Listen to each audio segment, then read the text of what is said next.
حضرت داؤد علیہ السلام کی قوم دریا کے کنارے ایلا نامی بستی میں رہا کرتے تھے۔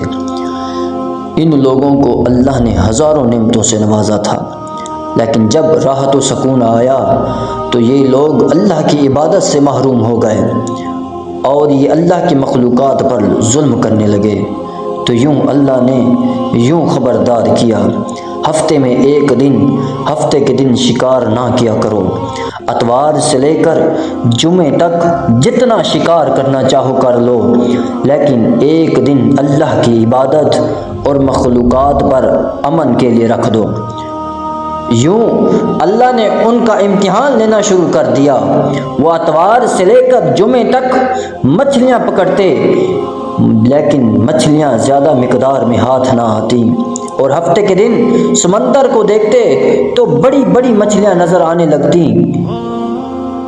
تو ان میں سے ایک شخص کو شیطان نے ورگلایا کہ پریشان کیوں ہوتے ہو، میری ترکیب پر عمل کرو، تم شکار سے کبھی محروم نہیں ہوگے۔ تو بس شیطان کے کہنے پر ہفتے کے دن ڈوری کو کانٹا لگا کر سمندر میں ڈال دیا تاکہ مچھلی پھنسے تو تم اس مچھلی کو اتوار کے دن نکالنا، اور یوں ہفتے کی حرمت باقی رہے گی اور تمہارا شکار بھی ہو جائے گا۔ تو بس شیطان کی ترکیب پر عمل کیا، ہفتے کے دن مچھلی پھنسی رہی اور اتوار کے دن نکالتا اور مزے سے کھاتا۔ جب آس پاس کے لوگوں نے پوچھا تو ان کو بھی یہی ترکیب بتانے لگا۔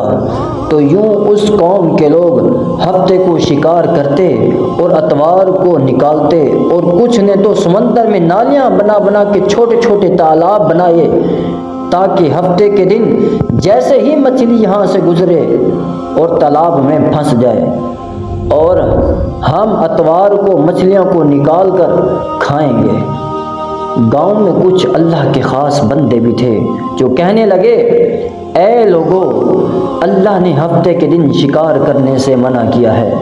یہ جو تم جال پھینکتے ہو یا چھوٹے چھوٹے تالاب بناتے ہو، اگر یہ ہفتے کے دن مچھلی پھنستی ہے تو یہ ہفتے کے دن ہی شکار ہوگا۔ اللہ کے عذاب سے ڈرو، اللہ کی نافرمانی نہ کرو۔ وہ لوگ ان کا مذاق اڑانے لگے کہ ہماری جو مرضی ہوگی ہم کریں گے۔ اب بستی میں 3 گروہ بن گئے۔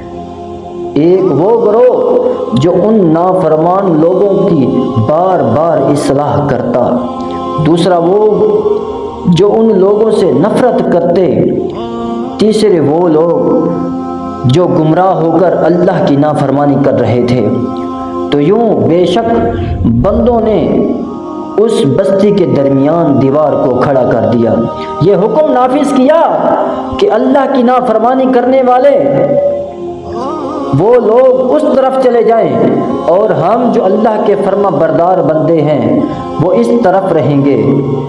وہ بار بار ان لوگوں کو کہتے رہے، اے لوگو، قوم عاد اور قوم سمود کو یاد کرو کہ کیسے حشر ہوا ان لوگوں کا، ورنہ تم پر بھی کوئی عذاب آئے گا۔ وہ سارے نافرمان جن کی تعداد 12,000 تھی، سب ہنستے رہے کہ یہ تو سب کتابی باتیں ہیں، ہم پہ کوئی عذاب نہیں آئے گا۔ جیسے ہی 2 گروہوں میں تقسیم ہو گیا، وہ نافرمان لوگ جو پوری رات ہنستے رہے، مذاق اڑاتے رہے، اور وہ لوگ جو اللہ کے خاص بندے پوری رات اللہ سے معافی مانگتے رہے۔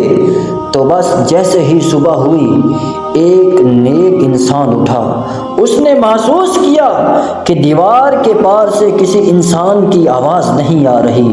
جیسے ہی دیوار کے اس پار چڑھ کر دیکھنے لگے کہ سارے کے سارے لوگ بندر کی شکل میں تبدیل ہو چکے تھے۔